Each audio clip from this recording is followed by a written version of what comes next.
CJ Berkheimer is a competitor. I've gone against him before. I know that he's tricky. He's good in the guard. He's good in the scrambles, right? And Dylan Irving is a purple belt coming out of Philly, Pennsylvania, under Christian Woodmansey. His corner, sorry. Dennis Pressey. Here we go. They're right to it. I love it. All right, now CJ is a veteran of the arena format.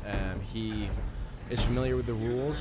He has had some success both with wrestling and getting guillotines off the top, but also he's a typical guard player. So I'm excited to see what he comes out with in this match. Not only is CJ a veteran, he's a veteran at 170 last month, and now he's at 186. Oh, and here we go. CJ is very tight. Very tight. No. He just needs to put that left arm in his pocket a little bit more, and he'll get there. CJ has been working this actually recently in training, and this is very, very tight. You see the hands coming. Oh yeah.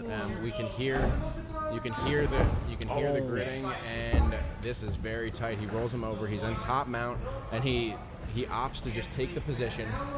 And it was a very good change of pace, though, from just moving from the guillotine to mount, recognizing he doesn't want to stress his arms. It did look very tight, but now he's going to take a dominant position and be able to work from there. Now, CJ is giving up a weight advantage, right? This is where I want to see him. I don't want to see him underneath Dylan, right? Absolutely. This is where CJ needs to play this game. He needs to keep this top position and work on his submissions from the top. He has submissions from here, right? He needs to keep this top position and not give up that weight advantage on being on the bottom. And I know he likes to play the bottom, but I think for this match, he needs to change his game up a little bit.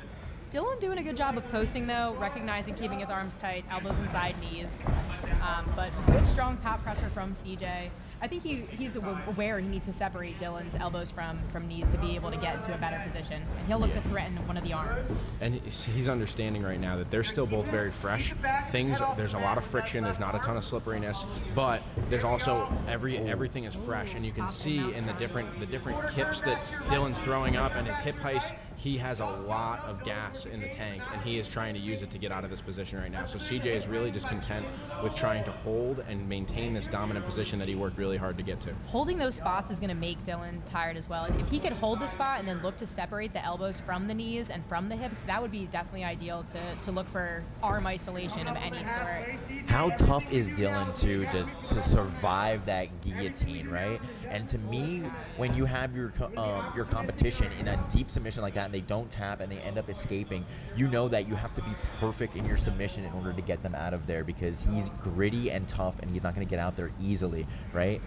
For sure, and Dylan doing just enough purposeful hip bumps to make CJ have to post so that he can't attack the arms.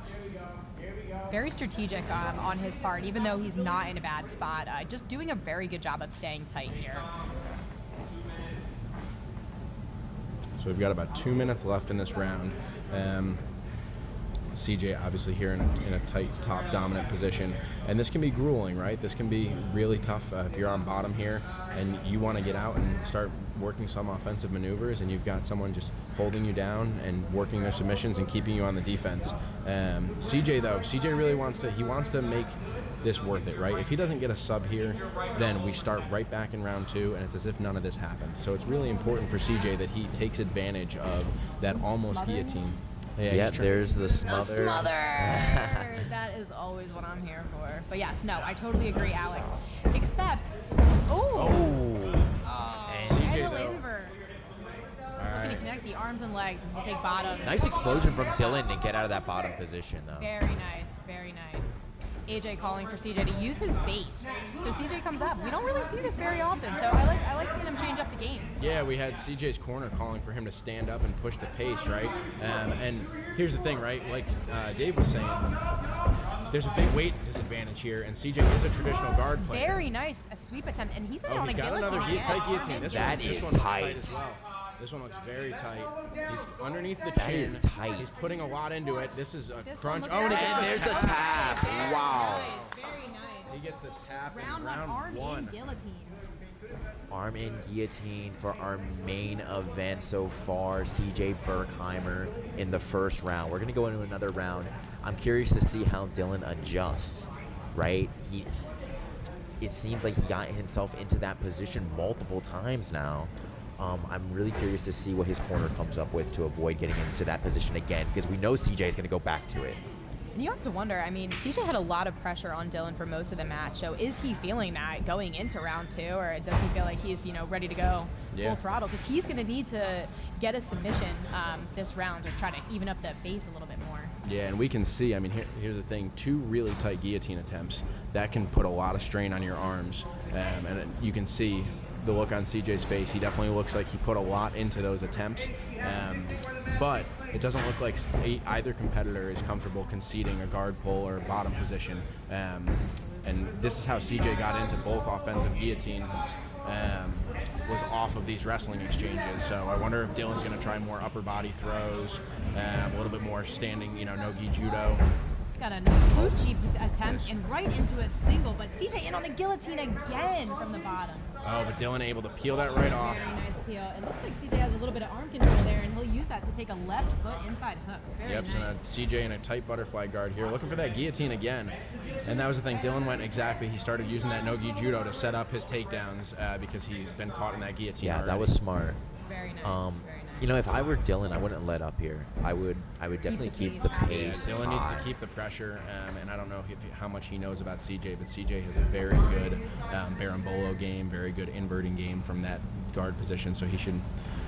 He has a great butterfly half and a great butterfly guard, so I would definitely be cautious if I was Dylan, if he's looking to invert on that far side, or again, attacking the arms, getting to the legs. But Dylan doing a good job of keeping the pressure, pushing forward, and that's what we look for here at Arena Grappling. Endurance format, submission attempts left and right, so I love it. This is awesome. See, this is good. Dylan's controlling the head now. This is what you want to see, right? There we go for the pass. Now, Dylan's the bigger man, so his scrambles aren't going to be as quick as CJ. We're seeing that play out right now. Very good guard retention from CJ, but Dylan in on the neck. CJ recognizing it, and he'll re-guard, getting his legs right back in front and right back to butterfly half. Very Beautiful nice. re-guard from CJ. He was in some danger there of the pass. He did a really good job, though, of getting almost like a no-gi lasso grip and using that to keep Dylan off of him, and then he was able to turtle back and turn in. Lots of good head positioning, though, from Dylan over here is what we're seeing. Attempting to go chest to chest, but CJ doing a good job of staying on his right shoulder. And this is where you're going to see that weight advantage really come into play here, right? From this top pressure, Dylan is able to create a ton of extra pressure to push in, because we know that CJ typically competes at 170 on this format, so... He's got him flat. Dylan has CJ flat, left arm shoulder pressure here. CJ has a left frame on his neck and a left butterfly hook, and doing a good job pressuring with his right, keeping that frame. CJ is, but he's in a bad spot. I mean, Dylan's in a good passing spot, especially if he takes his left leg, weaves it through. Yep. CJ with the butterfly hook for guard retention. CJ able to really. Oh, he's going for a quick choi bar maybe, and he's spinning over the top. He's going to look to try and set up an arm bar here, and he's locking that up. CJ needs to post on his head, and what he needs to do is he needs to start rotating Dylan over the top. Then letting Dylan step over the top is going to make it where Dylan gets out. Yep. And CJ will re-guard Dylan right back in on the pressure. Right to side control. Beautiful. We have 2 minutes left in this match, and it has been very back and forth for round 2 here. Yep, now. I also need to stop saying match. It's round. I'm sorry. I That's all right. This is the game that Dylan should have been playing from the start, right? Top position grind. He's the bigger man. He needs that top position. He needs to wear down on CJ. For sure. And there's time here, right? He's still got a minute and 30 seconds left of this round. Dylan needs to try and grind him out, and CJ just needs to breathe on the bottom, right? It's not a points match. He's not going to lose if the round ends with him on bottom position. His goal needs to be to not get subbed. I think if I was CJ's corner going into round 3, I would tell him to stand longer, because I agree. You definitely don't want all of Dylan on top of you for this. It's going to be very hard to make that space. Now, it looks like CJ might be thinking about a potential buggy choke here. You can see him starting to work that arm outside, but he's really trying to keep everything defensive, though, and keep everything in tight. And it looks like Dylan's going to try and isolate that arm potentially for a Kimura, maybe swing over for an arm lock. But CJ is doing a really good job at creating movement on bottom and creating space and staying alive and staying out of danger. We got an Americana attempt. Good Americana attempt from Dylan here. CJ's doing a good job, though, of keeping his arm up high. Ooh, that's tight. It's fairly tight. But he'll suck it back in. Yeah. It's tough to finish when they get their arm up that high just because the pressure on the shoulder, you really need to bring it down by the hip to create the braking pressure in the shoulder that way. He's going to look to isolate that arm again, though, in the next 20 seconds, it looks like, on that far side. So CJ really needs to bring his frames in at this point.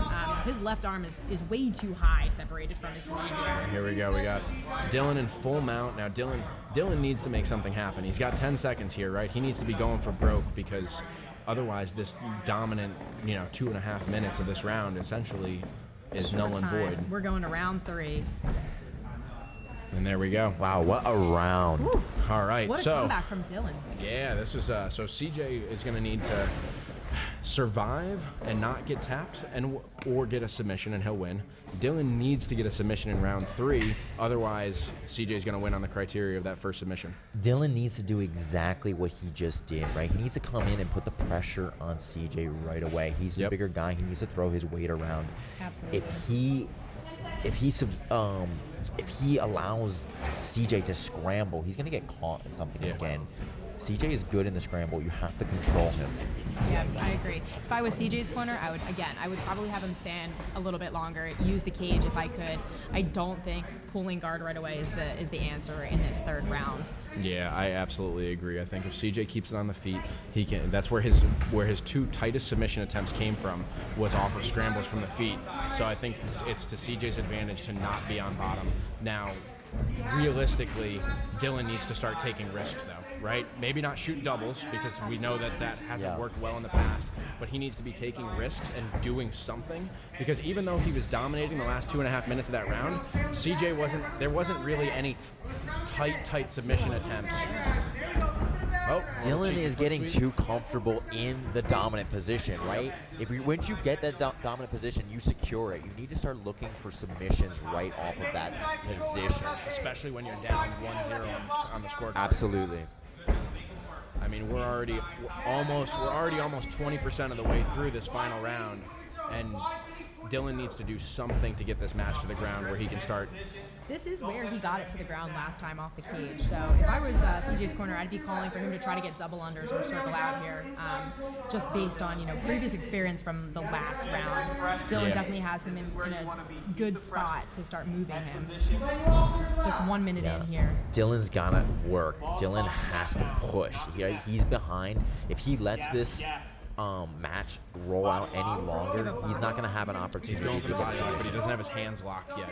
He's got one over the top, and now he's got his hands locked. He could climb the behind bodies. back. He could be able to trip the leg. CJ's trying that Harigoshi though. He's going to try and throw. Maybe a scissor. Potentially, CJ might be able to roll into the legs. Oh, CJ's able to square back. Nice work by CJ. Good work of the hips. Nice and this raw is really wrestling. good for CJ because now we are not on the ground yet, and CJ wants to end up on top, right? He's doing a good job. CJ is of inside control too. Both guys battling for it this entire round so far. CJ is rallying in this third round. I'm impressed. He's coming out. He's not allowing any ground to be taken, right? Dylan's trying to take ground. He's trying to get takedowns. CJ is doing a really good job of defending. He's using his hips. Oh, here we go. Very nice. He picks up that leg, but we know that this can be really dangerous. On the guillotine also that CJ is holding. I don't think the idea is to pull to guard though. I think the idea is to make sure that it doesn't get unsafe when he goes down. This stops Dylan from really committing to the complete throw and pulling him off the cage and putting him right down, right? Absolutely. So, and there we go. And Dylan's able to do it the second that CJ loses that guillotine grip. And CJ needs to. Nice takedown by Dylan. Yep, he's got a tight body lock. And we're almost exactly at the same point at which he was able to pass last round, 2 minutes and 30 seconds in. I don't know if he's going to have enough time. The thing is, CJ looked really good from standing, so as long as he can keep his arms tight, again, we have to remember the pressure's on Dylan to submit CJ, or CJ will take the win from the first round submission that he got. So yeah, so at this point, you're CJ, you're on the bottom, right? You've already got the one sub. Your main goal right now is survival, right? Obviously, you want to get out and you want to get the sub. That's what everybody wants to do. You want to get to dominant position. But when someone's got a tight body lock like this on you, you just want to keep those frames. Game. Yeah, absolutely. You're up one. Dylan's corner, Dennis calling, let's move forward here. CJ's corner saying, you're not in a dangerous position. Be safe with your arms. So both guys really listening to their corners very well.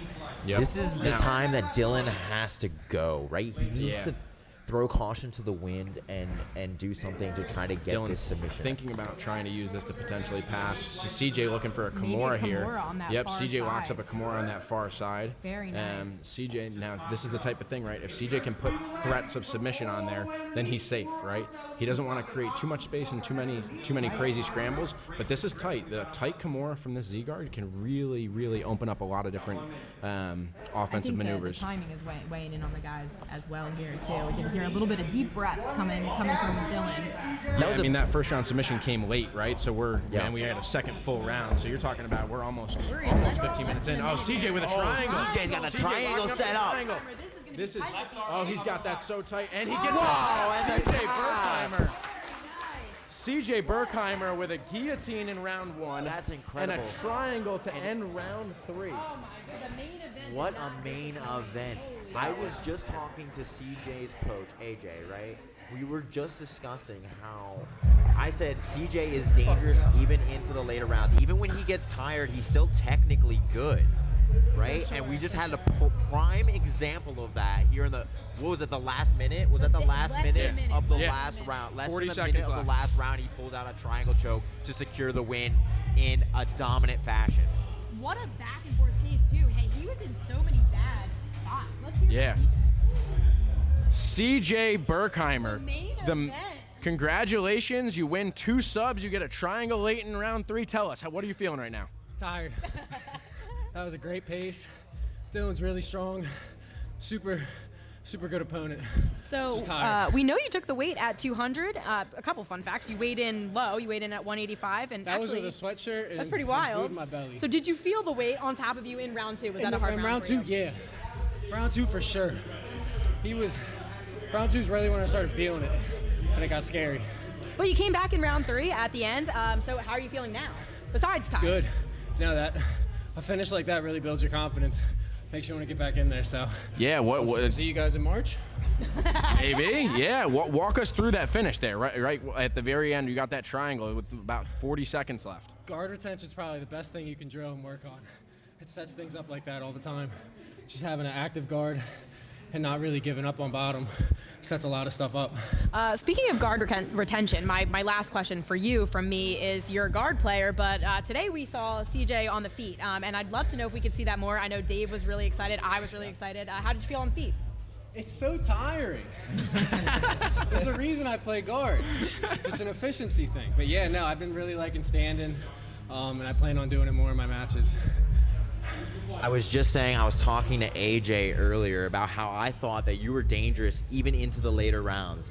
And it's so funny because we just got to see that, right? I was like, even if CJ gets tired, he's still dangerous and he still has submissions that he could pull out. That was a great performance. Congratulations, dude. Dave, appreciate it. Absolutely. Yeah, congratulations, CJ. That was a beautiful jiu-jitsu out there. Our main event, ladies and gentlemen, CJ Berkheimer, Dylan Irving, 2 competitors, two